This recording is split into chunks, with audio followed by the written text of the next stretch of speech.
If you ask anyone whether they have worn Adidas clothing or shoes at least once in their life, even people who have never done sports will probably say yes. Adidas is so popular now that it is impossible to imagine the modern market of sporting goods without it. But few people know that the company was founded by two brothers from a poor shoemaker's family, who were able to save it from the crises and the Second World War, but not from themselves. A serious quarrel became a cause of the company's division in two warring brands. Things were so bad that the brothers didn't even speak to each other until the end of their lives. You are watching the Brand Core channel, and today we will talk about how Adidas was able to survive the family feud, and despite all the problems, became one of the most recognizable brands in the world. If you end up enjoying this video, consider subscribing. It's free and you can always change your mind. Enjoy the video. The Dassler family from a small Bavarian town stands at the origins of the company. A good half of all its inhabitants were engaged in shoemaking, and the father of this family was no exception. In 1920, the Dasslers opened a small manufactory, the management of which was taken over by the youngest of sons, 20-year-old Adolf. He was soon joined by his brother Rudolf, who was involved in the sales, while Adolf got into production. Their friends called them Addy and Rudy. Together, they produced bedroom slippers and orthopedic shoes for training athletes with disabilities. The shoes were created from old military uniforms and tires, on a machine that was made from an ordinary bicycle. And although the business gradually grew, it was still pretty hard to become a leader among a large number of manufacturers of similar products. But Adolf was not going to be thankful for small mercies. Passionate about football, he decided to create comfortable shoes for players. After many unsuccessful experiments, in 1925, Adolf invented an innovative product. Nowadays, you can hardly imagine the Adidas company without it. These were the world's first football boots. Within a year, they became the main products of the factory. And the Dassler brothers decided to expand production to 25 people, who made up to 100 pairs of shoes a day. But they faced a big problem: how to distribute such shoes among customers and clearly show their convenience. Well, it was at that time when the first ever brand collaborations with famous people, in this case with athletes, happened. The Dasslers decided to take advantage of the 1928 Olympics in Amsterdam. Together with German track and field athlete Josef Weitzer, the brothers developed a new model of running shoes. The sneakers gripped the surface well and allowed the athlete to move faster. Several athletes, having appreciated the advantages of such shoes, used them at the Olympic Games. It was there that the athlete Carolina Rathke won the first gold medal in the history of Germany in athletics in the 800 meters race, setting a record that was held until 1944. After the factory loudly declared itself in 1929, the Dasslers began mass-producing soccer cleats, and in 1931 the company created its first tennis shoes. American runner Jesse Owens won 4 gold medals and set 5 world records at the 1936 Olympic Games in Berlin wearing Dassler shoes. After this event, cleats became the standard for the German Olympic team. Passionate about sports and the production of shoes, Adi Dassler was guided by 3 principles in his experiments. The shoes had to be as suitable as possible for sports. The shoes had to be wear-resistant, and it should protect the athlete from injuries. It was then that the Dasslers' famous trademark, 2 stripes, first appeared on the shoes. They were sewn on shoes not only for beauty, but for better fixation of the foot. Even despite the crisis of the 1930s, the brothers' factory flourished. Already in 1937, the brand Dassler produced 30 models of sports shoes for 11 sports, and the next year, the Dasslers opened a second factory. However, with the arrival of the Second World War, the brothers were sent to the front. Rudolf was sent to a prison camp from which he returned only in 1946. Production facilities were confiscated by the Nazis. Moreover, they even unsuccessfully tried to establish the production of handheld anti-tank grenade launchers at one of the factories. A year later, Adolf returned from the army to produce training shoes for German soldiers. After the war, the city where the brothers' factory was located fell into the American occupation zone. Under the terms of the contribution agreement, Adolf created 1,000 pairs of ice skates for the United States, and in return received the decommissioned military equipment of the Americans. This saved the firm from ruin, taking into account the post-war crisis and the lack of raw materials. The only way out was to use recycled baseball caps, tents, and cotton jackets in the production of sports shoes. For example, the soles were made from old tires. During the same period, quarrels between the brothers became more frequent. In 1948, after the death of his father, Adi and Rudy decided to divide all the assets, agreeing that none of them would use the symbols of the family firm. No one knew the reason for their quarrel. According to one version, the brothers disagreed about the further development of the company.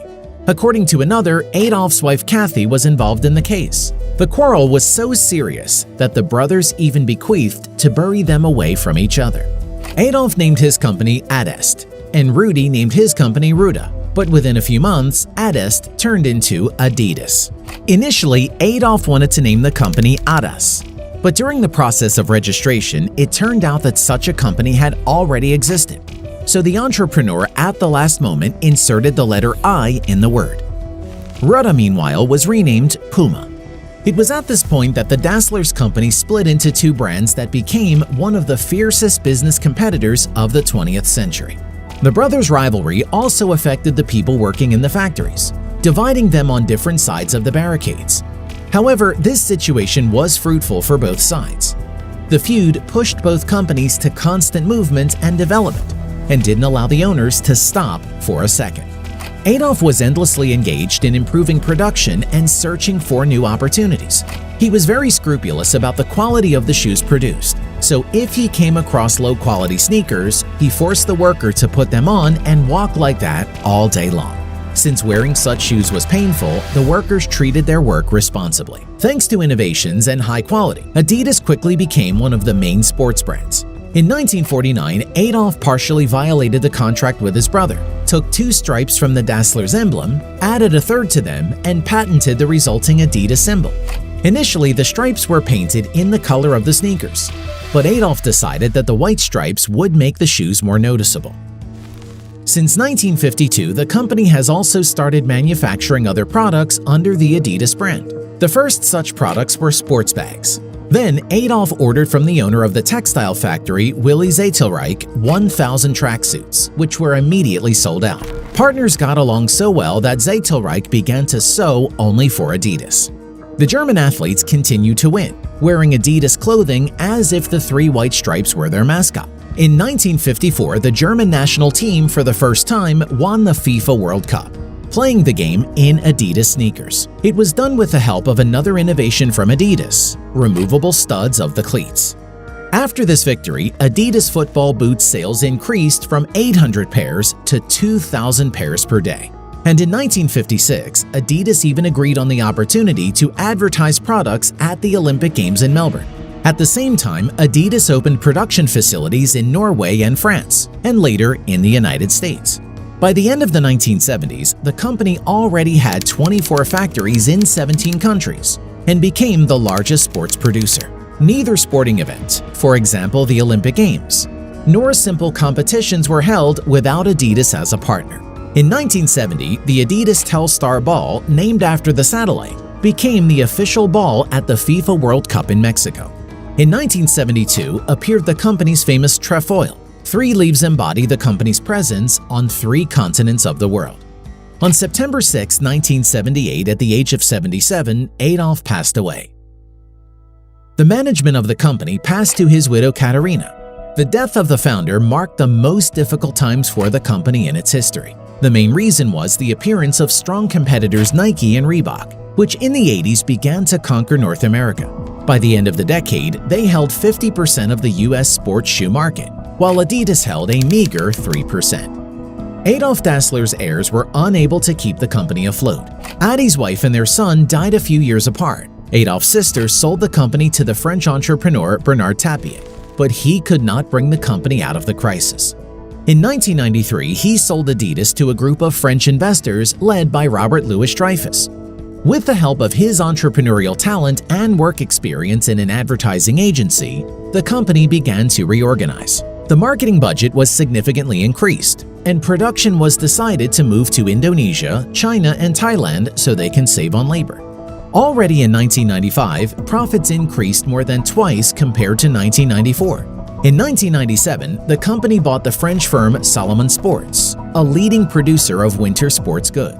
This enabled the company to become the world's second largest producer of sporting goods after Nike.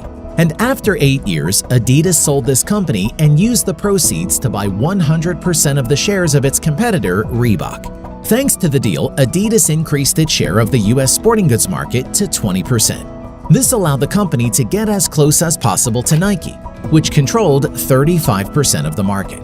You will be surprised, but nowadays Adidas has only 2 small factories, in Germany and in the USA. The rest of the products are made to order in 290 different factories. At the end of 2018, the company employed 57,000 people. The company's average turnover is $24 billion a year, and its net profit is almost $2 billion annually. Adidas is known for its high-profile collaborations, not only with world-class athletes, but also popular singers, music groups, and designers. Now, this global giant is stronger than ever, despite the fact that it has been on the verge of bankruptcy several times. Adolf Dassler always sought to contribute to the development of the sport he was fond of. Football boots with replaceable studs appeared thanks to him. This invention changed people's perception of comfortable sports shoes.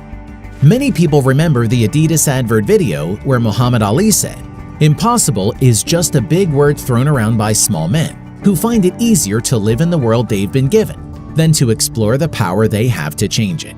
Impossible is not a fact, it's an opinion. Impossible is not a declaration, it's a dare. Impossible is potential. Impossible is temporary. Impossible is nothing." Impossible is nothing became the motto of Adidas and perfectly described the story of an ordinary shoemaker from a provincial town, truly passionate about his business. And thanks to him, a brand was born that is now beloved by many people. And what about you? What brand of sportswear do you prefer? Be sure to share your opinion in the comments. Don't forget to subscribe to the channel and click on the bell not to miss new inspiring success stories.